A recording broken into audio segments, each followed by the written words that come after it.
ጤና ይስጥልን። ለሁለት ሳምንታት ተቀናቃኝ መጥቶብኝ አልተገናኘንም። ተቀናቃኜ ከሩቅም አይደል ከዚሁ ከሸገር ባልደረባዬ እሸት ያሰፋ ነው። ዛሬ ተራው የኔ ነው ብያለሁ። እንደምን ሰነበታችሁ? ይህ የጨዋታ እንግዳ ዝግጅት ነው።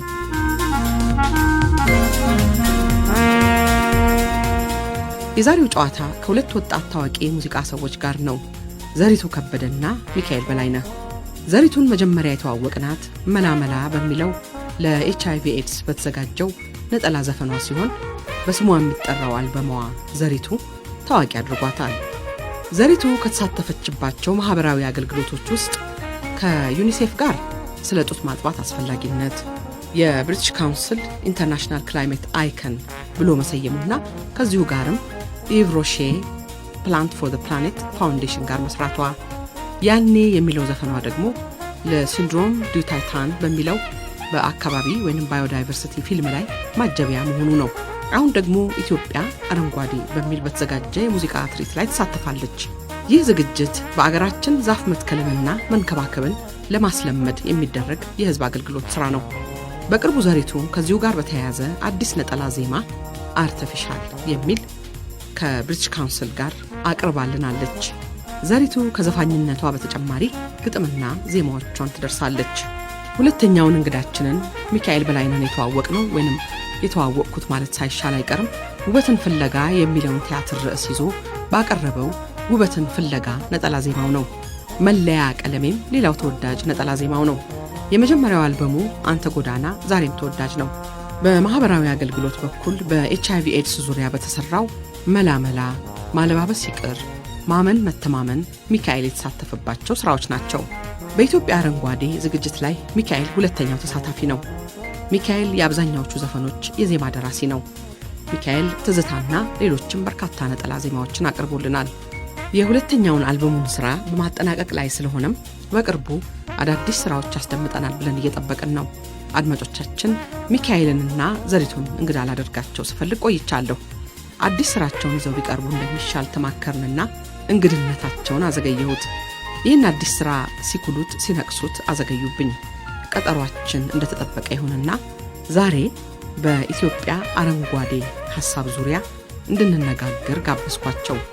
በሸገር 102.1 ስቱዲዮ በቅዳሜ ጨዋታ ዝግጅት ዘሪቱ ከበደና ሚካኤል በላይነህ አብረውን ይቆያሉ።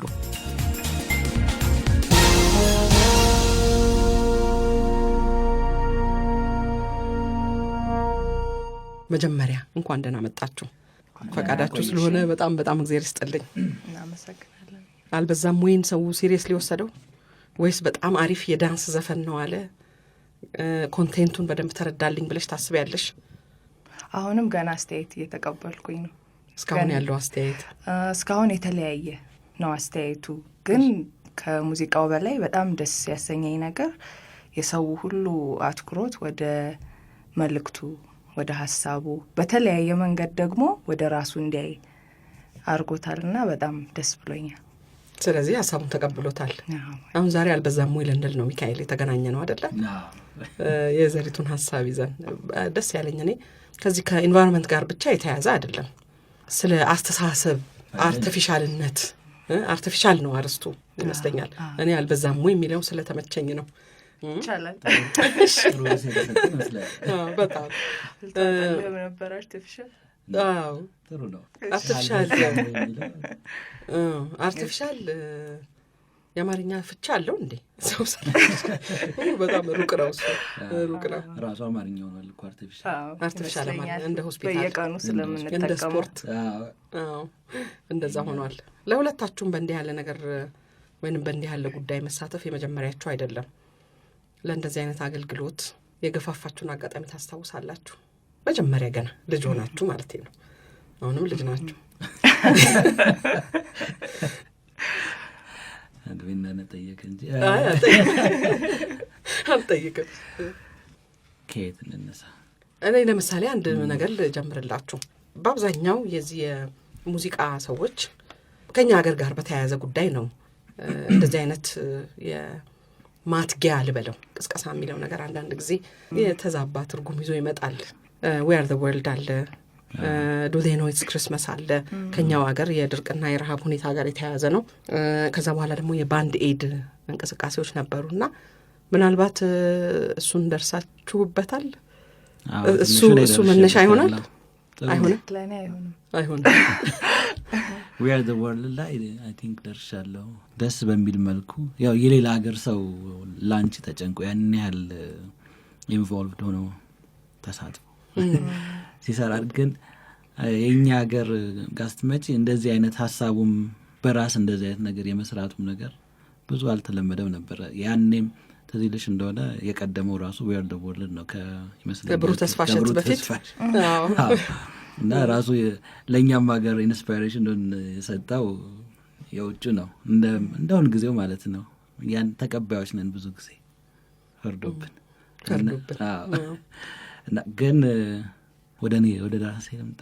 እንደዚህ አይነት ነገር ከአስተዳደግሽ ከአካባቢው የሚነሳ ይመስለኛል። እኔ በአጋጣሚ ያደግኩት ኮተቤ አካባቢ ነው እና ኮተቤ ዛሬ ሳየው ይሄ ሲኤምሲ ምናምን ያለበት መስመር አድጓል፣ ቃሉ አድጓል ይሁን ተበላሽቷል እኔ መግለጽ ሁሉ ያቅተኛል። እና ያኔ አይኔን ስጨፍን ያኔ የነበረኝ አስተሳሰብ ያኔ የነበረኝ ለአካባቢው የነበረው ይሄ እንግሊዝኛው ቃል እየመጣ ፍሎራ ኤንድ ፋውና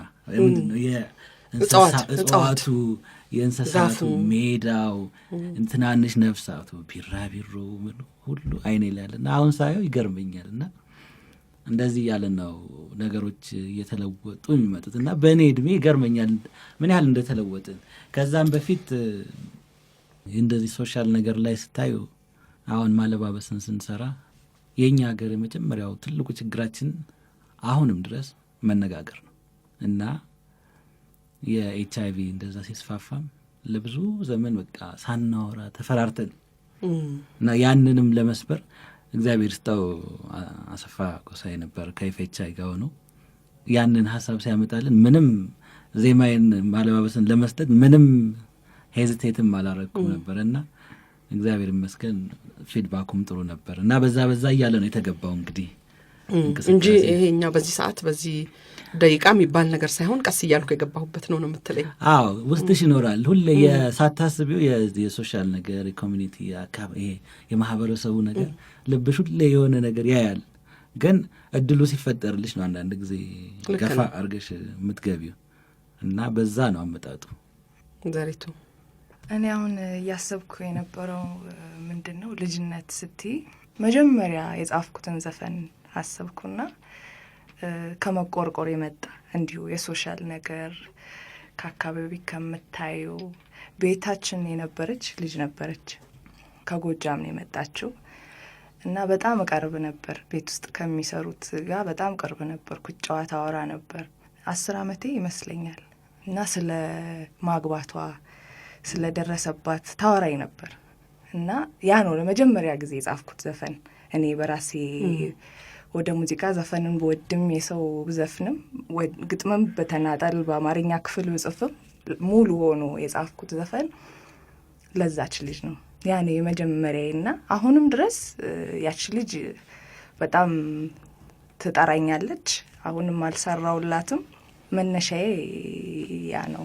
አሁን ለስሜታቸው ቅርብ ወደ ሆነው ነገር ደግሞ እንምጣና ለምንድን ነው እነኚህ ሰዎች ቅድም ማዛ ስለ ራሳቸው ጉዳይ አይደለም ማናገራቸው ብላለች፣ አዘጋጅታናለች። የምንነጋገረው ግን ስለ አረንጓዴ ኢትዮጵያ ጉዳይ ነው። አረንጓዴ ኢትዮጵያ ምንድን ነው? ምን ልታዘጋጁ ነው ያሰባችሁት? መጀመሪያ እንዴት ተነሳሳ የሚለውን ነገር ደግሞ አሁን እናንሳው አይመስላችሁም? ይቻላል። እስቲ ጀምር ይዘሪት። እኔና ሚካኤል መጀመሪያ የተገናኘ ነው ብሔራዊ ቲያትር አንድ ኮንሰርት አብረን ለመስራት ነበር። እሺ ይሄ ነው መነሻው። ሁለታችንም አብረን መስራት እንፈልጋለን ለረጅም ጊዜ። እዛ ቦታ ላይም ደግሞ ፐርፎርም ማድረግ እንፈልግ ነበር ለረጅም ጊዜ እና ለዚህ ዝግጅት ብለን በተደጋጋሚ ስብሰባዎች እናደርጋለን፣ እንገናኛለን። በዚህ ነገር ይሄ ነገር ሲባል ሀሳቦች ሲነሱ ከምናየው ከምንውለው ከጨዋታችን ከምን በድንገት ወደዚህ ነገር ገባን። ወደ ኢትዮጵያ አረንጓዴ የሚባለው ነገር ዛፍ ብንተክል ምን ስንል እንደዛ ከሆነ ደግሞ አዲስ አበባ ብቻ ለምን ይሆናል? በቱር መንገድ ካምፔን ቢሆን የበለጠ ጉልበት ይኖረዋል ስንል ለእኛ ለራሳችን በየስብሰባው በየንባቡ በየምኑ እያሳመንን ውስጣችን ስትሮንግ ሆነና በደንብ ተነስተን ገባንበት። እንደዛ ነው። ምን ልታረጉን ነው ደግሞ ያሰባችሁት? ምን ልታረጉን ያው ምን መሰለህ ዌብሳይቱን አይቼዋለሁ። በጣም አሪፍ ዌብሳይት ነው። የሁለታችሁ ፎቶግራፍ አለ። የዛፍ ችግኝ ይዛችኋል።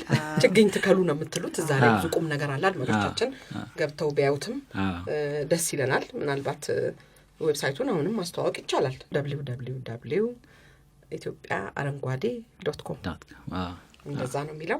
እዛ ላይ ብዙ ቁም ነገር አለ። ገብቶ ማየት ይቻላል። ግን ዛፍ ትከሉ ነው። አገር በቀል ዛፍ ነው እንደያዛችሁ። ዛፍ ትከሉ ነው። አገር በቀል ነው። ባይገርምሽ ዛፍ ትከሉም ነው ተንከባከቡም ነው። ብዙ ያው ክረምት ሲመጣ ለመትከልም ይሁን ለሚዲያ ኮንሰምፕሽንም ይሁን ፍጆታ አይታወቅም። ግን በጣም ብዙ የዛፍ የመትከል ዘመቻዎች አሉ። ዘመቻ እንወድለ እና ከዛ በኋላ ግን ልክ በጋው ሲመጣ ሁሉም ነገር እንደጋ አብሮ ይጠፋል። እና እርግጠኛ ነኝ እስከዛሬ ተተከለ የተባለው ቢጸድቅ ሌላ ቦታም ያለ አይመስለኝም። ስለዚህ ምንድነው አሁን ደግሞ እስቲ እንንከባከብ።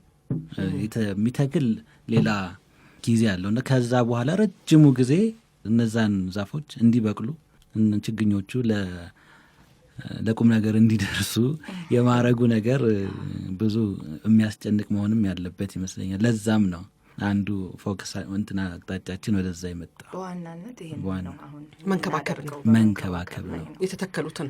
ከወቅቱም አንጻር በዚህም ነገር ብዙ መሰራት አለበት ብለን ስላሰብን መንከባከብ ላይ ነው በአብዛኛው የተኮረው። እሺ እንግዲህ አሁን ሀሳባችንን ተቀበሉን እንበል። የሚያደምጡን ሰዎች የትኛውን ዛፍ ነው የምንንከባከበው? አሁን በዚህ በ2000 ዓመት ጊዜ በጣም ብዙ ዛፍ ተተክሏል። በየክልሎቹ ዛፍ ተተክሏል። መለስ ብለን አይተናቸዋል ወይ? እንግዲህ ሌላ ጥያቄ ነው። እናንተ እንደዛ መሰለኝ የምትሉት። እሺ እና በአብዛኛው እንግዲህ እኛ እንደ ሙያችንም ደግሞ ብዙ ሰው ለማድመጥ ዝግጁ ስለሚሆን አዌርነስ ለመፍጠር ነው። በጣም ብዙ በግለሰብ ደረጃ ያሉ አዌርነስ የምትፈጥሪያቸው ነገሮች ናቸው ብዙ ጊዜ ለቁም ነገር የሚያበቁ። ምክንያቱም እያንዳንዱ ሰው ነው ሄዶ የቤተሰብ ኃላፊ የሚሆነው፣ የቀበሌው ሊቀመንበር እያደገ የሀገር መሪ የሚሆነው። ስለዚህ በዛ በግለሰቦች ላይ ያለውን ስለ መንከባከብ ስለ ዛፎች ያለውን እና በአብዛኛው ፕሮሞሽናል ስራ የምንሰራ ነው ይመስለኝ። በዛ በኩል ነው እናንተ የምትሳተፉት። ይሄ ማለት ወደ ዛፎቹ አንሄድም ማለት አይደለም። ኢትዮጵያ አረንጓዴ ትለብሳለች ትሆናለች ነው አላማው። በነገሮች ላይ አንድ እንትን ሰርተናል። ምን ሰርታችኋል? ዜማ አነስ ያለች ተሰራቻለች። እሺ እንሰጣለን። አሁን እንዳሰማላችሁ ትፈልጋላችሁ እዚህ ከዚህ ከዝግጅቱ ጋራ ወይስ ገና ነው ደርሷል?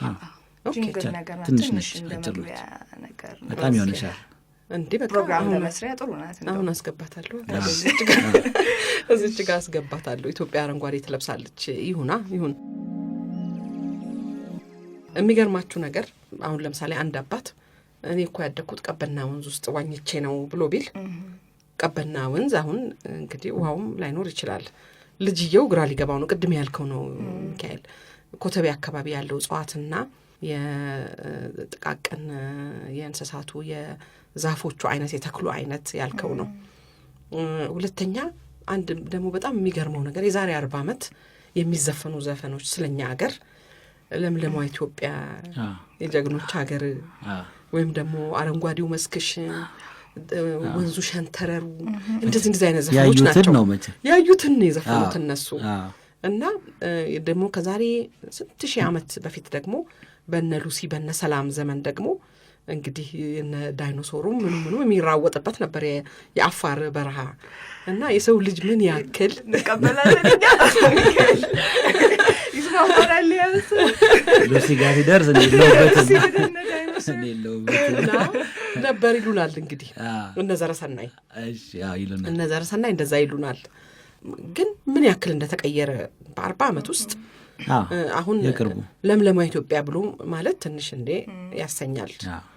ሁለተኛ ወጣ ብሎ በዩጋንዳ በወልታች ኬንያ እንደዚህ ያሉትን የደኖችና ፓርኮች ምኖች ለሚያይ ሰው እኛ እንደዛ ብለን መዝፈን መከልከል አለብን። በዚህ በኩል ልላችሁ ፈልጌ ነው የምትሉትን ነገር ተጨምሩና በጣም ነው ባይገርምሽ ይሄንን ነገር ብዙ ጊዜ ነው የምንባባለው። ይሄ ከልምላሜ ጋር የተያያዙት ዘፈኖች ባይገርምሽ ለምለም ኢትዮጵያ የሚባለው ነገር ዘፈኖቹ ስንሰማ ያደግነው ሁላችንም እውነትም ይመስለኝ ነበር። አዲስ አበባ ሳይሆን ቀርቶ ነበር የሚመስለኝ እና ከዛሬ 3-4 ዓመት በፊት ኢትዮጵያን ኮንሰርት ዞር በጣም ለምለም ኢትዮጵያ ጠብቄ ነበር። ያኔ የመጀመሪያ ኤክስፒሪየንስ ከአዲስ አበባ ውጪ ብዙ ቦታዎች የመሄድና በእውነት ነበር የደነገጥኩት። ያኔ ታዲያ ዝም ብለው መሰለኝ እነዛ ሰዎች ዝም ብለው ተነስተው እንዲሁ በትምክት አለ አይደለ እንዲሁ የውሸት መሰለኝ። ከዛ በዚህ ጉዳይ ስንገባ ዴታዎች ስናይ ምናምን ለውጡን ስታይ ያኔ የነበረው ከአመት አመት ያለውን ስታይ እነዚህ ሰዎች እውነታቸውን ነበር። እኛ ብንዘፍነው ነው ነውር የሚሆነው ከምንዘፍን አሁን በዚህ ጉዳይ እንትከልና ልጆቻችን ይስፈኑ እንደዛ ብለናል። አይ እንዳልኩሽ ነው በእኛ እኔ እንኳን በእኔ እድሜ ያየሁት ነገር በእውነት ነው የምልሽ። ነፍሳቶቹ እነዚህ የሚበሩት ቢራቢሮዎቹ ናይሮቢ ባጋጣሚ ሄጄ ነበርና የናይሮቢ ግማሹ ከተማ ዛፍ ነው ያለው እና የዛሬ 20 ዓመት ናን ያየኋቸው ነፍሳት ከተማ ውስጥ ነው እንግዲህ ናይሮቢ ዋና ከተማ ውስጥ እነሱ ሳያቸው ነው በጣም ነው የገረመኝ። እኛ ሀገር እኮ አሁን አይደለም ከተማ ገጠር ውስጥም ያለው አይመስልም የሉ እና ምን አይነት ልዩነት ነው? እኛ የህዝብ ብዛት ነው ወይስ አጋጣሚ የተፈጥሮ ነው? ጥፋቱ ከማን እንደሆነ እሱ ይቅር፣ ግን በጣም ተለውጧል። በአስደንጋጭ ሁኔታ ነው የተለወጠው እና ዛሬ እኮ ለትንንሽ ልጆች ቢራቢሮ ለማሳየት ከባድ ጊዜ ነው። ምናልባት በፊልም የሚያውቁት ብዙ ኪሎ ሜትር መንዳት ሊኖርብሽ ይችላል። እሱም ከቀናሽ ነው። ስለዚህ በጣም ከባድ ነው። ደግሞ አሁን ያው እንደምታየው በጣም የተለያየ ልማት ያለበት ጊዜ ነው፣ ስራ ያለበት ጊዜ ነው። ስትወጪ አሁን ከአዲስ አበባ አካባቢዎች እንኳን ስታይ በጣም ብዙ የእርሻ መሬቶች ወደ ፋብሪካ የተለወጡ ነው፣ የሪል ስቴቱ ምኑ እና ይሄ ጊዜው ነው በጣም ስለ አካባቢያችን መነጋገር ማሰብ ከተቻለ እያንዳንዱ ሰው ማድረግ ከሌ ሳይሆን ሁላችንም። እኔ በዚህ አጋጣሚ ብዙ ያነጋገርኳቸው ሰዎች አሁን ሙያቸው ባዮዳይቨርሲቲ ላይ የሆነ ሰዎች አገር በቀል ዛፎችን እንጦጦ ላይ መትከል ብንጀምር እንደገና ውሃው ተመልሶ ሊመጣ ይችላል፣ ወንዞቹ እንደዚህ ሊሆኑ ይችላሉ የሚል ነገር ተናግረው ያውቃሉ። ግራ የሚገባው ማን ነው ወደ ተግባር የሚሄደው ነው። እና የተተከሉትን ዛፎች መንከባከብ በጣም በጣም አስፈላጊ ነገር ነው። በትንሹ መጀመር ጥሩ ነው። በትንሹ ጀምሮ አንድ ቦታ ከደረሰ በኋላ ማሳያ ይሆናል፣ አንድ ሰዎች ማትጊያ ይሆናል ብዬ አስባለሁ። ግን ሁሉም ሰው ልብ ውስጥ እንዲቀመጥ ያስፈልጋል ይህ ሀሳብ። ምክንያቱም ተተኪዎች ስላሉ ወደ ታች የማያቋርጥ ነገር ነው ኑሮ እና በዚህ ሁኔታ ከቀጠልን የማይቻል ነው፣ ሊሆንም አይችልም፣ ሊሆንም አይገባም ደግሞ። ምክንያቱም ከታች ያሉት ተረካቢዎቹ ምን አይነት ሀገር ሊኖራቸው ነው? ማየት የምንፈልገውን ነገር እኛንን ማድረግ የምንችለው መስራት የምንችለው ኢትዮጵያንም ቢሆን እኛንን መስራት የምንችለው። ስለዚህ ኃላፊነቱን ወስዶ መጀመር ነው። እንዲህ አይነቱ ስራ ብርታት ይጠይቃል፣ በጣም ጉብዝና ይጠይቃል፣ መንፈሰ ጠንካራነት ይጠይቃል፣ ኃላፊነት፣ ትዕግስት፣ አለመታከት፣ አለመሰልቸት ይጠይቃል። እናንተ ለዚህ ዝግጁ ናችሁ ወይ ልላችሁ ነው። እኛ ሀገር ብዙ ጊዜ ነካጣል አይነት ነገር ስራ ነው የሚሰራው እና ለዚህ ዝግጁ ናችሁ ወይ ነው ወይንስ አሁን ለምሳሌ ኢትዮጵያ አረንጓዴ የሚለው ኮንሰርት ይኖራል፣ በተለያየ ቦታዎች እንደዚህ አይነት ነገር ትሰራላችሁ እና ከዛ በኋላ ያ ሲያበቃ ይበቃል ወይስ ምንድን ነው የሚሆነው? እሱ ላይ ያስባችሁበታል? የሚደግፏችሁ ድርጅቶች መጥተዋል አሁን የእናንተን ሀሳብ ይዘው የሚሄዱ?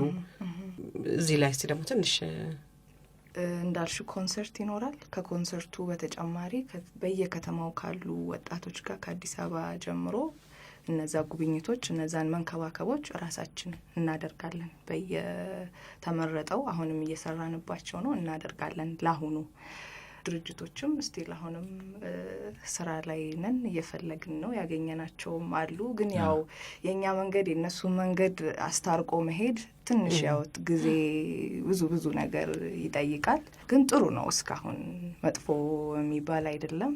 ይሄ ነገር የሚቆም አይደለም። ገብተንበታል። እኛ ራሱ ቅስቀሳው በራሳችን ላይ ሰርቶ አምነን ለእኛ ስትሮንግ ነገር ሆኗል ይሄ እና በዘለቄታ ሁሌኛ ባንዘፍንም እንኳን ስራውን እናሰራለን። ጥሩ በሚሆኑ ህዝብ በሚያዳምጣቸው እንደ ወቅቱ ዘፋኞች እየተጠቀምን ዘፈን ብቻ ባይሆን በስዕልም በተለያየ ጥበብ አትሌቶችም ሊሆኑ ይችላሉ። በተለያየ ሰው በተለያየ ጊዜ እያደረግን ኢቭን ውጭ ያሉትን ሰዎች ብዙ ያሰብናቸው ነገሮች አሉ እና ይሄ በእውነት ዘላቂ ነገር ነው። ግን ያው ሰዎች ወይም ድርጅቶች አምነው ወደ እኛ ከመምጣታቸው በፊት እኛ የእኛን ቁርጠኝነት ማየት ስላለባቸው አሁን ከፊታችን ያለውን የብሔራዊ ቲያትሩን እንኳን ኮንሰርት በእውነት በደንብ አስበንበት አስጨንቆን ነው የምንሰራው። ብዙም እርዳታ ሳናገኝ ማለት ነው። አግኝተናል በመጠኑ በምንፈልገውም ያህል ባይሆን፣ ግን የእኛን ቁርጠኝነት መታየት ስላለበት አንድ ሰው ሊረዳ የሚችለው መጀመሪያ ራሱን ሲረዳ አይደል? እና የሚረዳውን ሰው ኮንፊደንስ ለመስጠት ለዛ ነው አሁን ይሄኛው መጀመሪያው። ከዛ በኋላ እርግጠኛ ነን እንደ እግዚአብሔር ፈቃድ ብዙ ሊተባበሩን የሚችሉ ለዚህ ሀሳባችን ደጋፊዎች እንደሚመጡ ተስፋ እናደርጋለን። ጥቅምት 9 ቀን ነው የብሔራዊ ቲያትር ኮንሰርት የሚካሄደው። መቼ ነው እንዳይሉ ሰዎች ግን በገንዘብ ነው ቲኬት መግቢያ ለጊዜው በገንዘብ ነው። አንደኛ ያለው የመቀመጫ ቁጥር አነስተኛ ነው። በዛ የተነሳ በገንዘብ እናደርገዋል። ሁለተኛ እንዳልኩሽ ገና እየጀመርን ስለሆነ ለሌላ ማሳካት ያለብን መንገዱን ሊጠርግልን የሚችል የገንዘብ አቅም ስለሚያስፈልገን ራሱ ድርጅቱንም የምናስተዋውቅበት ስለሆነ ለመደገፍ ግድ ይለናል። እንደዚህ አይነት ኢኒሺዬቲቭ ብቻሽን እንዲሁ የተራወች የምትሰሪው አይደለም እና በሌላው መልኩ ለዚህ ኢኒሺዬቲቭ አቅም ያላቸው አሉ። እንዴት ብንረዳ ይሻለናል የሚሉ አሉና ለእነሱ ደግሞ እኛ በዚህ መንገድ ነን እስቲ ተረዳርተን እንሂድ እየተባባል ካልሆነ ያንን ለማሳየት ነው እና ለጊዜው በገንዘብም ያደረግነው እኛ ራሳችንን ለመርዳትና እነዛ ሰዎች ገና አላዩንም አያውቁንም እና በሂደት ለመተዋወቅም ጭምር ነው። ለምሳሌ አሁን ትላልቅ ኩባንያዎች ካሉ ለሰራተኞቻቸው የተወሰነ ትኬት ገዝተው መጋበዝ ይችላሉ ይመስለኛል። ይህም አንድ እርዳታ ይመስለኛል። እንደዛ ማድረግ ይቻላል። አንድ አይነት አስተሳሰብ መኖር ያለበት ይመስለኛል። እኔ እዚህ ሀገር ላይ እርግጥ ነው የገበያ ኢኮኖሚ ነው የምንከተለው። ነግዶ ማትረፍ ያስፈልጋል፣ ሰርቶ ማግኘት ያስፈልጋል። ምንም ነውር የለበትም። ግን ነግደን ስናተርፍና ሰርተን ስንከብር ማህበራዊ ኃላፊነቶችንም አብሮ ማየት ይገባልና በዚህ አጋጣሚ እንደዚህ አይነት ድርጅቶች ባለቤቶች፣ ባለሀብቶች እንዲኖሩ እኔም እመኛለሁ። እዚህ ላይ አልበዛም ወይ እንበላቸው። አድማጮቻችንን አርቲፊሻል የሚለውን ዘፈን እንጋብዛቸዋለን። የመጀመሪያውን የጨዋታ እንግዳ ዝግጅታችንን እዚህ ላይ እናሳርፋለን። ተከታዩን ከጥቂት ደቂቃዎች በኋላ ይዘንላችሁ እንቀርባለን። አብራችሁን ስለምትሆኑ ደስ ይለናልና የትም አትሂዱ። ሸገር የእናንተ ነው።